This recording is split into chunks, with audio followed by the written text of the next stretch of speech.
Hello friends, welcome to skill club. आज के video में हम गूगल शीट्स के बारे में बात करेंगे। गूगल शीट्स एक्चुअली गूगल का एक सॉफ्टवेयर है जो एक्सेल की तरह काम करता है। एक्चुअली एक्सेल के ऑलमोस्ट सारे फंक्शंस जो हैं वो गूगल शीट्स में हैं। पर्सनली हमें लगता है गूगल शीट्स ज़्यादा पावरफुल सॉफ्टवेयर है बिकॉज उसकी जो एपीआई फंक्शंस हैं, उसकी जो इंटीग्रेशंस हैं वो बहुत ज़्यादा पावरफुल हैं। आप कहीं से भी डेटा पुल कर सकते हैं, वेब पर पब्लिश कर सकते हैं। तो चलिए गूगल शीट्स के कुछ कॉमन फंक्शंस देखते हैं जो एक्चुअली एक्सेल में भी काफ़ी सिमिलर होते हैं। तो इन फंक्शंस को एक बार क्विकली स्टडी करते हैं, देन फिर आगे आने वाली सीरीज़ में हम गूगल शीट्स के काफ़ी डीप यूज़ केसेस आपको बताएंगे और कैसे आप गूगल शीट्स के चैम्पियन बन सकते हैं, इस पर बात करेंगे। तो सबसे पहले स्टार्ट करते हैं बेसिक फंक्शन इफ़ से, जो एक्चुअली आप एक्सेल में भी यूज़ करते हैं। कोई भी डेटा को हमने एक यूडेमी के रॉ डेटा को हमने यूज़ किया है इस एग्जाम्पल के लिए। ये डेटा कैगल वेबसाइट, जो कि डेटा कॉम्पिटिशन्स के लिए एक ओपन सोर्स वेबसाइट है, उससे हमने पिक किया है। कैगल में ये डेटा था available for Udemy courses and इनमें कोर्स के टाइटल, कोर्स की यूआरएल, कोर्स का एक यूनिक आईडी, कोर्स पेड है कि नहीं, और बहुत सारे fields, price, subscribers, reviews, lectures, ये फील्ड्स अवेलेबल हैं। तो आइए इस डेटा पर हम कुछ फंक्शंस यूज़ करके देखते हैं और उन फंक्शंस को सीखते हैं। Just to make it more visible मैं इस यूआरएल के फील्ड को कंप्रेस करता हूँ और मैं सबसे पहले फंक्शंस की लिस्ट पर जाता हूँ। सबसे पहला फंक्शन इफ़ फंक्शन है। सो इससे पहले कि हम फंक्शन स्टार्ट करें, ये चीज़ थोड़ा सा इफ़ को यहीं पर हम यूज़ करके आपको बताते हैं कि कोई भी फंक्शन क्या होता है। कोई भी फंक्शन ये होता है कि एक फंक्शन एक तरीके से अगर आप उसको वैल्यू देंगे तो वो उस अपने एक एक्सपेक्टेड आउटकम के हिसाब से आउटपुट देगा। तो फॉर एग्जांपल लेट्स से एक फंक्शन है ये is equal to this plus this, यानी ये सेल अब एक फंक्शन है जो अपने से ऊपर के दो सेल का सम करता है। अगर मैं यहाँ डालूंगा 3 और यहाँ 5 तो ये वैल्यू मुझे 8 आउटपुट करेगा। क्यों? क्योंकि ये सेल एक फंक्शन है जो दोनों सेल की वैल्यू को प्रोसेस करके उनका सम देता है। वैसे ही इफ़ एक फंक्शन है। इफ़ क्या कहता है कि आप उसे एक लॉजिकल एक्सप्रेशन दीजिए और दो वैल्यूज़ दीजिए। वो लॉजिकल एक्सप्रेशन को इवैल्यूएट करेगा। अगर सही हुई तो फर्स्ट वैल्यू, गलत हुआ तो सेकेंड वैल्यू देगा। जैसे मैं अभी बिना कुछ यूज़ किए यहाँ पे लिखता हूँ if 3 is greater than 2 then return 3 else return true, यानी अगर 3 2 से बड़ा है तो 3 बताइए वरना 2 बताइए।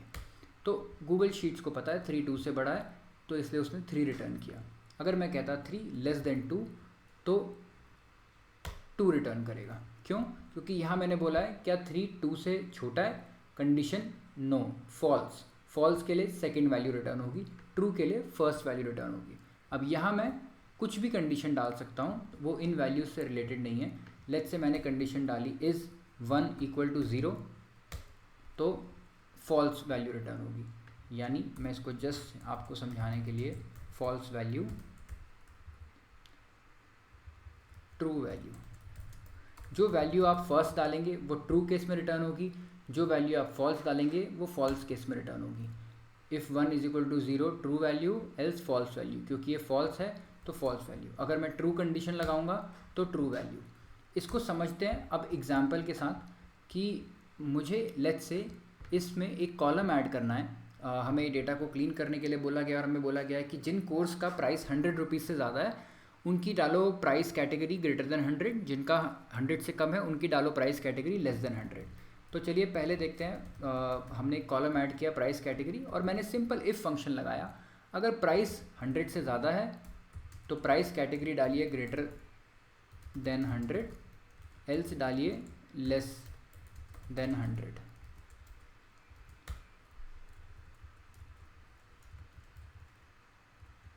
और ये फंक्शन फॉर्मूला को मैंने हर जगह कॉपी किया।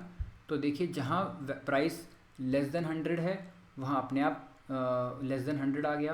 कैसे? क्योंकि गूगल शीट्स का फॉर्मूला हर लाइन पर ये चीज़ चेक कर रहा है कंडीशन कि क्या वो सेल जो उसके साथ में है, लेफ़्ट में है, वो 100 से छोटा है या बड़ा है। अगर छोटा होता है तो वो सेकंड कंडीशन, अगर बड़ा होता है तो वो फर्स्ट कंडीशन रिटर्न करता है।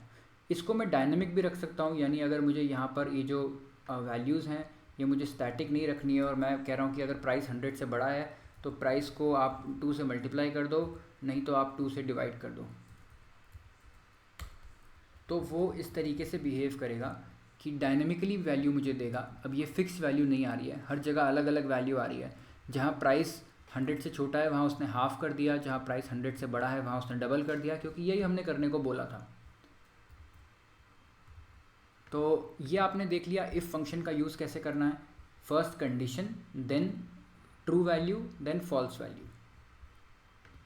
नेक्स्ट हमारा फंक्शन है वी लुकअप। कई बार हमारे पास ऐसा एग्जांपल आएगा कि कोई डेटा है जो आधा इधर है आधा दूसरी फाइल में है एंड हमें उन डेटा को कंबाइन करना है। तो एग्जांपल लेते हैं, यहाँ कोर्स की बहुत सारे डिटेल्स हैं, बट लेट्स से कोर्स का एक पेज व्यूज़ का डेटा हमारे पास यहाँ पर प्रेजेंट है, which is course ID wise page views. अब हमें ये नहीं पता कि ये कोर्स की आईडी सेम ऑर्डर में है जिस ऑर्डर में ये है कि नहीं, तो हम वो रिस्क नहीं ले सकते कि हम डायरेक्टली कॉपी पेस्ट करें, उससे हमारा पूरा डेटा ख़राब हो जाएगा। तो हम एक काम करेंगे, हम यहाँ पर सबसे पहले नम पेज व्यूज़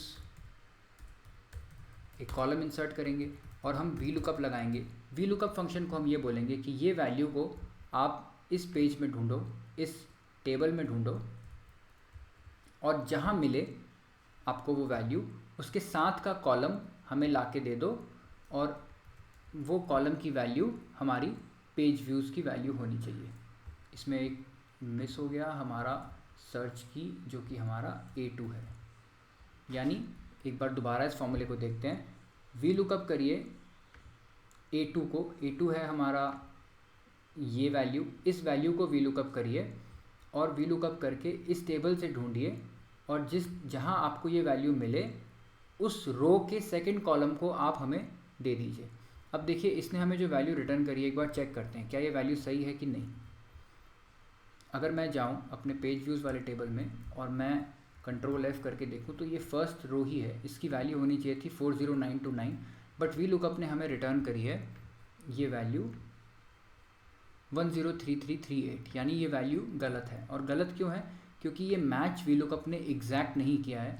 अगर हमें एग्जैक्ट मैच करना है तो हमें ज़ीरो ऐड करना पड़ेगा। हमने ज़ीरो जैसे ही ऐड किया वो वैल्यू करेक्ट हो गई। कई बार ऐसा होता है कि ये स्ट्रिंग और भी कहीं सिमिलर है, तो वी लुकअप अप्रॉक्सीमेट मैच कर देता है और उसका सबसेट मैच करके आपको वैल्यू दे देता है। इसलिए ऑलवेज़ बेटर है जब भी आप वी लुकअप यूज़ कर रहे हैं हमेशा ज़ीरो लगा के एग्जैक्ट मैच इंश्योर करिए, वरना आपका डेटा गलत हो जाएगा, आपको पता भी नहीं चलेगा। तो अब इसमें एक चीज़ जो देखने वाली है वो ये कि जब भी मैं एक्सेल में या गूगल शीट्स में किसी फॉर्मूला को कॉपी करता हूँ, एक ऊपर के सेल से नीचे के सेल पर ले जाता हूँ, तो जो मेरे फॉर्मूले की मूवमेंट है उसी के हिसाब से सेल में जो रेफरेंसेस हैं, जैसे यहाँ आप देख रहे हैं ऊपर के फॉर्मूला में A2 है, B1:C3679, ये मेरा टेबल है जिस पे मैं सर्च कर रहा हूँ, और ये मेरा सेल है जिसको मैं लुकअप कर रहा हूँ। ये वैल्यू जब मैं नीचे जाता हूँ तो B1 का B2 बन गया, C3679 का 3680 बन गया, और A2 का A3 बन गया। यानी क्योंकि मैंने इस सेल को नीचे मूव किया तो इस फॉर्मूले में जो भी वैल्यूज़ थी, सेल के एड्रेस थे, वो एक रो नीचे मूव हो गए। अब ये चीज़ हमें यहाँ तो यूज़फुल है कि हम जब भी नीचे आएँ हमारी लुकअप वैल्यू चेंज हो जाए, क्योंकि हर रो के हिसाब से हमने उसके कोर्स आईडी का लुकअप करना है। बट ये सेम चीज़ हमारी टेबल के लिए यूज़फुल नहीं है, तो इसलिए हमें इनको फ्रीज़ करना होगा। और जब भी हमें किसी वैल्यू को फ्रीज़ करना होता है हम उनके आगे डॉलर लगा देते हैं, जो आप मैनुअली भी लगा सकते हैं या फंक्शन F4 के थ्रू भी लगा सकते हैं। अब हमने डॉलर लगा दिया तो ये वैल्यूज़ चेंज नहीं होगी। अब जब मैं इस फॉर्मूले को कॉपी करूँगा तो सिर्फ A3 मूव कर रहा है, बट ये नहीं मूव कर रहा। अगर मुझे इसको हॉरिजॉन्टली कॉपी करना है, मैं A को भी फ्रीज़ कर सकता हूँ, 3 को भी फ्रीज़ कर सकता हूँ, जिसके आगे मैं डॉलर लगा दूंगा वो फ्रीज़ हो जाएगा। तो अब इस फॉर्मूले को हम कॉपी कर सकते हैं और इस फॉर्मूले को नीचे तक ले जा सकते हैं। अब हमारे ये सारे पेज व्यूज़ की वैल्यू यहाँ आ गई। अगर कोई पेज व्यूज़ ऐसा कोई कॉलम होता और ये वैल्यू यहाँ NA आ जाती, तो इसका मतलब उस वी लुकअप फंक्शन को ये कोर्स आईडी इस टेबल में नहीं मिला और इसलिए इसने NA रिटर्न कर दिया। इसीलिए जब भी आप वी लुकअप फंक्शन यूज़ करें तो एक अच्छा आइडिया ये है कि वी लुकअप के बाहर एक इफ़ एरर फंक्शन लगा दीजिए, ताकि वी लुकअप को अगर वैल्यू ना मिले तो वो जो भी आप चाहते हैं वो एक वैल्यू रिटर्न कर दे। अब मैं इसको कॉपी करूँगा और जो इसको वैल्यू नहीं मिली यहाँ ये मुझे नॉट फाउंड दे देगा। अगर मैं ज़ीरो चाहता हूँ मैं ज़ीरो लिख सकता हूँ, जो भी मुझे चाहिए मैं बाहर एक इफ़ एरर फंक्शन लगा के उसको क्लीन कर सकता हूँ अपने डेटा को। थर्ड फंक्शन हमारा है, थर्ड फंक्शन में जाते हैं जो है इंडेक्स मैच फंक्शन। कई बार ऐसा होगा कि जो वैल्यू जिस पर आपको वी लुकअप लगाना है वो वैल्यू आगे नहीं पीछे, तो वो माइनस में भी आप लगा सकते हैं, वरना एक सिंपल तरीका ये है कि इंडेक्स मैच फंक्शन यूज़ कर लीजिए। ये फंक्शन बिल्कुल वी लुकअप की तरह ही है, बट ये थोड़ा ज़्यादा फ्लेक्सिबल फंक्शन है। अब हम इसी नम पेज व्यूज़ को इंडेक्स मैच फंक्शन से लाते हैं और देखते हैं कि कैसे हम लाएंगे। तो इंडेक्स मैच फंक्शन क्या है कि इंडेक्स के थ्रू आप कोई भी टेबल के, फॉर एग्जांपल इस टेबल पर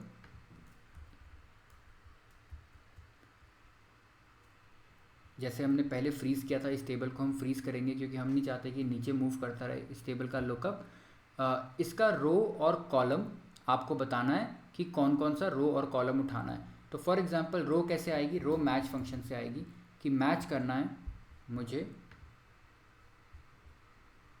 कोर्स आईडी इस एरे से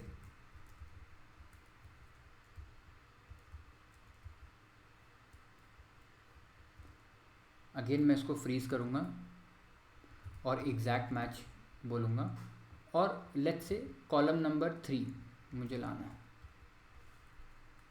तो सेम मेरा पेज व्यूज़। तो एक बार इस फॉर्मूले को दोबारा देख लेते हैं। इंडेक्स यानी इस टेबल से, सबसे पहले मैंने टेबल की वैल्यू दी है, इस टेबल से एक रो और एक कॉलम मुझे ला के दे दो। मैं 1 मिनट के लिए इस मैच को हटा के सिर्फ 1 और 3 लिख देता हूँ। तो मैं इस फॉर्मूले को क्या कह रहा हूँ, या 2 और 3 लिख देता हूँ। मैं इस फॉर्मूले को क्या कह रहा हूँ, बेसिकली इस टेबल से, यानी कि इस टेबल से जो मैंने ऊपर से सेलेक्ट करी है, इस टेबल से सेकंड रो थर्ड कॉलम की वैल्यू मुझे ला दो। यानी इस टेबल में सेकंड रो और थर्ड कॉलम की वैल्यू ये है। अब ये सेकंड रो बताने के लिए, क्योंकि ये सेकंड रो मैं डायनेमिकली बताऊंगा, मैंने फॉर्मूला यूज़ कर लिया था कि वो वाली रो यूज़ करो जिसकी वैल्यू इस कोर्स आईडी से मैच होती है उस टेबल में। यानी मैं यही बोल रहा हूँ कि जिस रो में ये कोर्स आईडी मिले उस रो की वैल्यू मुझे दे दो और फिर उससे थर्ड कॉलम मुझे ला दो। अब लेट्स से ये चीज़ मुझे मंथ एक्टिव को लेकर के आनी है। मुझे यहाँ पर सिर्फ कॉलम चेंज करना है और इसमें थर्ड की जगह मुझे फर्स्ट कॉलम चाहिए। तो मेरा मंथ एक्टिव का वैल्यू यहाँ पुल हो गया। सेम चीज़ ये फॉर्मूला, जब इसको वैल्यू नहीं मिली, ये एरर दे रहा है, आप चाहते हैं तो इसके बाहर भी इफ़ एरर फंक्शन लगा सकते हैं। इफ़ एरर फंक्शन यही करता है कि अगर आपका फंक्शन ठीक है तो नहीं परेशान करेगा उसको, अगर एरर आ रहा है तो एक वैल्यू से उसे रिप्लेस कर देगा। तो मैंने फंक्शन लगा दिया नॉट फाउंड और ये मेरा मंथ एक्टिव की वैल्यू आ गई। ये मंथ एक्टिव की वैल्यू हमने रैंडम फंक्शन से कैलकुलेट करी है क्योंकि ये हमारे मेन डेटा में नहीं था, तो इसलिए आप देख रहे हैं कि ये रिफ़्रेश हो रहा है जब भी हम इसे रिफ़्रेश कर रहे हैं। नेक्स्ट फंक्शन में जाते हैं, सम इफ काउंट इफ। अगेन बड़े यूज़फुल फंक्शन है। अब लेट्स से आपको सिंपली ये करना है कि जिन कोर्सेज़ का प्राइस ग्रेटर देन 100 है उन कोर्सेज़ की मेरे नंबर ऑफ़ सब्सक्राइबर्स का सम मुझे बता दो। तो लेट्स से मैं 1 मिनट के लिए यहाँ पर कुछ रोज़ इंसर्ट करता हूँ और यहीं पर ये कैलकुलेट करने की कोशिश करता हूँ। तो लेट्स से इस कॉलम को हम डिलीट कर देते हैं, मंथ एक्टिव को, डमी डेटा है।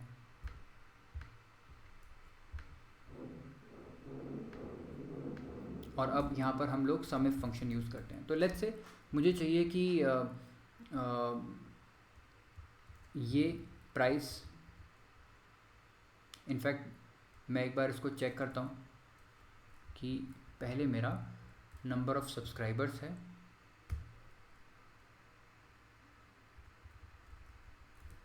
फिर नंबर ऑफ़ प्राइस, फिर क्राइटेरिया है,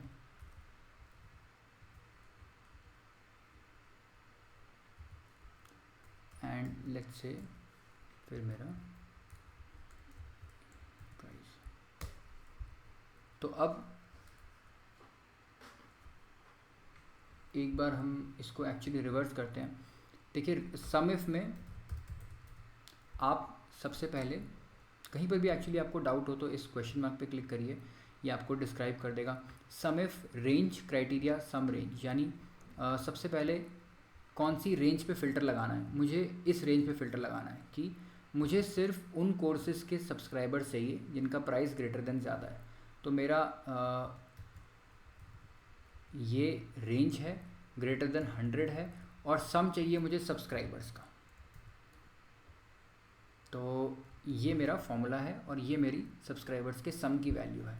कई बार ऐसा होगा आपको सेम कंडीशन पे सम लगाना होगा। फॉर एग्ज़ाम्पल कि मुझे ई की जगह एच पर ही लगाना है कि जिन कोर्सेज़ में 1000 से ज़्यादा सब्सक्राइबर हैं ऐसे टोटल सब्सक्राइबर्स कितने हैं मेरे पास। तो ये आप ऐसे ही मॉडिफाई करके देख सकते हो। आइडिया सिर्फ यही है कि जो भी आप फर्स्ट कंडीशन लोगे उसकी जो रोज़ नंबर ऑफ़ रोज़ हैं और सेकंड कंडीशन, एक बार मैं वापस वहीं पर जाता हूँ, फर्स्ट कंडीशन की और सेकंड कंडीशन की नंबर ऑफ़ रोज़ और इंडेक्स सिमिलर होना चाहिए। जैसे ये 4 to 3681 है, वैसे ये 4 to 3681 है कि ये जो वैल्यू है वो एक इंडेक्स रिटर्न करेगी कि कौन कौन सी रोज़ ग्रेटर देन 100 है और उसके हिसाब से वो इन रोज़ का सम निकाल देगा। सेम चीज़ मैं काउंटिफ भी कर सकता हूँ। अगर मैंने समिफ की जगह काउंटिफ लगाया है तो मैं वहाँ पर मुझे काउंटिफ में ये वाली वैल्यू नहीं चाहिए, मुझे सिर्फ ये काउंट करना है कि कितने ऐसे कोर्सेज़ हैं जिनका प्राइस ग्रेटर देन 100 है। और यहाँ मुझे उसने बता दिया कि 723 ऐसे कोर्सेज़ हैं जिनका प्राइस ग्रेटर देन 100 है। तो इसी को मैं दूसरे तरीके से करता हूँ सब टोटल फंक्शन यूज़ करके कि मैंने यहाँ पर समिफ किया था। एक बार मैं वापस उसको समिफ को रिप्लेस कर देता हूँ।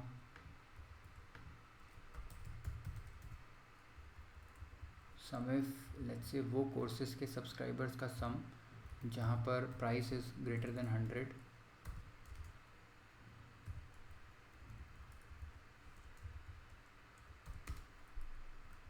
ये हमारा समिफ हो गया। अब मैं इसी चीज़ को एक बार सब टोटल के थ्रू करता हूँ। फॉर एग्ज़ाम्पल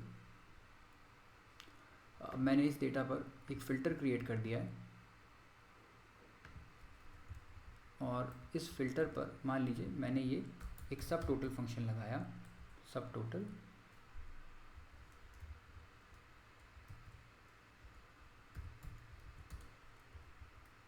आई थिंक कुछ इसमें एरर है, हम एक बार फिर से फॉर्मूला की हेल्प चेक करते हैं। सब total function code and range. And function code क्या है, फंक्शन कोड के बारे में समझते हैं। सो फंक्शन कोड में 1 is average, 2 is count and 9 is sum. तो हमें 9 यूज़ करना है।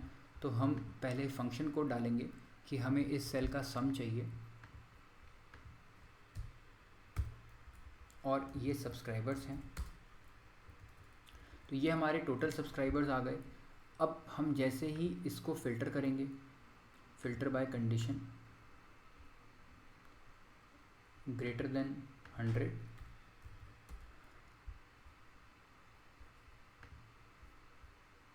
तो वैसे ही हमारा ये दोनों वैल्यूज़ मैच हो गई। यानी ये सब टोटल हमारा उसी चीज़ को टोटल कर रहा है जो कि एक्चुअली में वैल्यूज़ फ़िल्टर होकर डिस्प्ले हो रही हैं।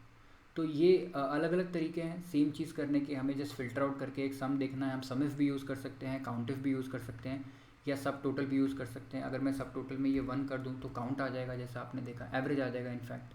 तो वो हम किसी भी फंक्शन की हेल्प यूज़ करके हम लोग देख सकते हैं। आगे बढ़ते हैं। सब टोटल आपने देख लिया, काफ़ी यूज़फुल फंक्शन है। इंडेक्स मैच हमने चेक कर लिया है ऑलरेडी, आई थिंक ये रिपीट हो गया है। Then there is pivot table. Pivot table को आप यूज़ कर सकते हैं। Let me just remove the filter and remove these first 2 rows. Pivot table का एग्जांपल ये है, जब भी कोई एग्रीगेटेड डेटा को मैं इस पूरे टेबल को सेलेक्ट करता हूँ और मैं डेटा में पिवट टेबल इंसर्ट करता हूँ और एक न्यू शीट में पिवट टेबल इंसर्ट करता हूँ। जब भी मुझे कोई डेटा को एग्रीगेट करना है तो सबसे यूज़फुल फंक्शन पिवट टेबल है। फॉर एग्ज़ाम्पल अगर मुझे रोज़ में लेट्स से प्राइस कैटेगरी चाहिए और कॉलम्स में लेट्स से लेवल्स चाहिए एंड मुझे ये देखना है कि इसमें मेरे नंबर ऑफ़ सब्सक्राइबर्स कितने हैं, और हो सकता है कि मुझे सब्सक्राइबर का सम नहीं एवरेज चाहिए, और मैं उसको अभी मैं इसको ऐसे ही रहने देता हूँ। मैं इनफैक्ट इन वैल्यूज़ को थोड़ा सिंप्लीफाई करता हूँ कि मुझे ये दिख रहा है कि जिन कोर्सेज़ का मेरा प्राइस लेस देन 100 है वहाँ मेरे एवरेज सब्सक्राइबर्स कम हैं, जिन कोर्सेज़ का प्राइस मेरा ग्रेटर देन 100 है वहाँ मेरे एवरेज सब्सक्राइबर्स ज़्यादा हैं, और ये डिफरेंस बिगिनर लेवल में बहुत ज़्यादा है और बाकी लेवल्स में थोड़ा कम है। तो ऐसे अपने डेटा को कैटेगराइज करके डिफरेंट तरीके से देखने के लिए पिवट टेबल यूज़ करते हैं। जो भी चीज़ें आप रो में ऐड कर रहे हैं वो रो में ऐड हो जा रही हैं। मैंने रो में प्राइस कैटेगरी ऐड किया है जो चीज़ मैंने कॉलम में ऐड करी है वो कॉलम में स्प्रेड हो गई और उसके हिसाब से डेटा एग्रीगेट हो गया। वैल्यू में आप हमेशा वही फील्ड यूज़ करेंगे जो फील्ड एक्चुअली में नंबर है, न्यूमेरिक फील्ड है, और बाकी जगह रो और कॉलम में आप text field, category field use कर सकते हैं। कभी भी कॉलम और रो फील्ड में ऐसा न्यूमेरिक फील्ड मत यूज़ करिए, वो बहुत ज़्यादा फैल जाएगा और आपकी टेबल और आपका सिस्टम की परफॉर्मेंस अफेक्ट हो जाएगी। तो ये बहुत छोटा ओवरव्यू है पिवट टेबल का। पिवट टेबल को आप जितना प्रैक्टिस करेंगे उतना ही ज़्यादा अंडरस्टैंड कर पाएंगे। हम लोग मल्टीपल चीज़ें भी डाल सकते हैं रोज़ में, मल्टीपल आइटम्स भी डाल सकते हैं। तो फॉर एग्जांपल मुझे सब्जेक्ट अगर ऐड करना है तो सब्जेक्ट को मैं ऐड कर सकता हूँ और मैं सब्जेक्ट वाइज परफॉर्मेंस भी देख सकता हूँ। या मुझे सब्जेक्ट को अगर कॉलम में ले जाना है तो मैं सब्जेक्ट को कॉलम में ले जा सकता हूँ और सब्जेक्ट की कॉलम वाइज परफॉर्मेंस देख सकता हूँ। तो ये मल्टीपल चीज़ें हैं, ये स्पेशली जो लोग बिज़नेस में रिपोर्ट्स बनाते हैं उनके बहुत काम आती हैं। आगे चलते हैं हम फंक्शंस पर और आते हैं क्वेरी पर। तो क्वेरी थोड़ा एडवांस फंक्शन है। एडवांस फंक्शन इसलिए है, late me just delete this table. Advance function इसलिए है बिकॉज जिन लोगों ने थोड़ा एसक्यूएल प्रोग्रामिंग देखी है उनके लिए फंक्शन बहुत इंट्यूटिव है, बट अदरवाइज़ आपको समझने में थोड़ी मुश्किल लग सकती है।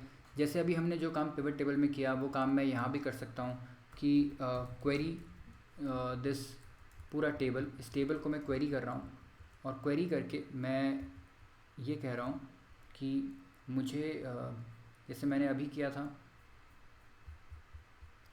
प्राइस पे ग्रुप करके सम ऑफ वैल्यूज़ या एवरेज ऑफ वैल्यूज़ निकाल लिया था। तो late me just say let's say select F average of H group by F.